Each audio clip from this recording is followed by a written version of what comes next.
I've been thinking lately about fetish and how prevalent fetishism is in our society, not just sexual fetishism, but the fetishization of consumer objects. What is the nature and purpose of fetish, and how does that relate and differ from the nature and purpose of symbol?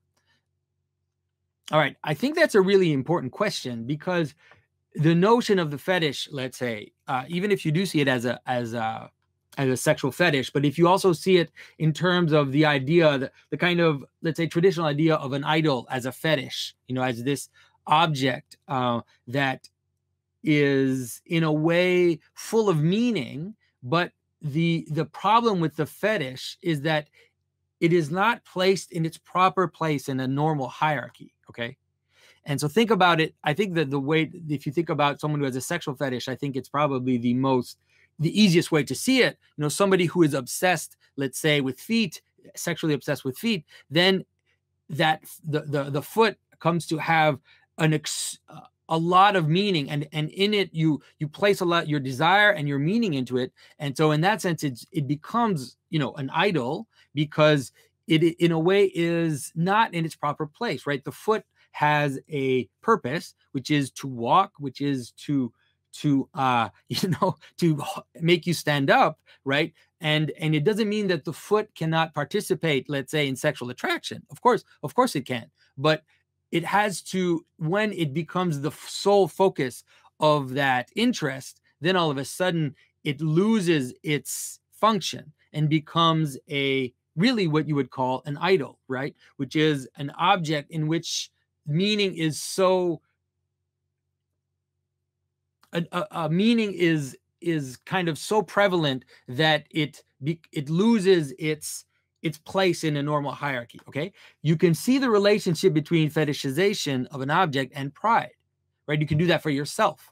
You can see yourself as being self-sufficient, as being self-containing, and in doing that, you make the mistake of not seeing yourself in a normal spiritual hierarchy where you need to submit to different authorities, where you need to submit to God. Okay. And that is really, and so to me, the fetish or the idol is directly related to the passion of pride. Okay. So I hope that makes sense. And so what is the symbol of kink and fetishes? I mean, it has to do with the fact that the capacity for humans to have desires is unlimited. And it's also not only unlimited, but it's also imprisoning.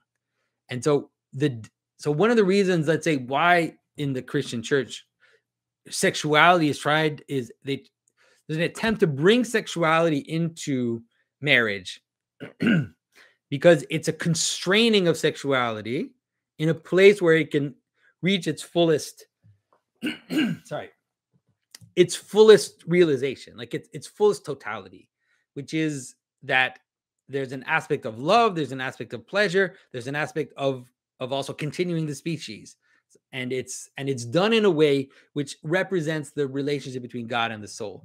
Now, the difficulty with fetishes is that what happens with fetishes is people's desires go into a queer direction, in a strange direction, and then fall on strange things, and then rest there and become obsessions. They become not just obsessions, but they become, to some point, if you go too far in that direction, you will not be able to find satisfaction and reality in a normal relationship with a woman which produces a child, but you will be drawn out of that into the strangeness of your kink, of your fetish. And so, but if you look at the specific kinks and fetishes, like a lot of them, they manifest what they are. They manifest extremes, whether it has to do with using toys, with using exterior objects to participate in your sexuality, whether it has to do with reducing your attraction to certain parts of the body, whether it has to do with going towards violence, whether it has to do with, like, whatever it is, they're not arbitrary. They're completely meaningful, but the meaning that they're showing you is this kind of breakdown of sexuality into all its kind of weird possibilities. and the trap that does. Like, it can trap you in that desire. So yeah, so I don't know.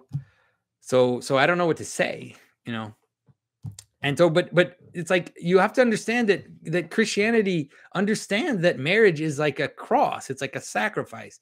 That marriage is a form of asceticism to a certain extent.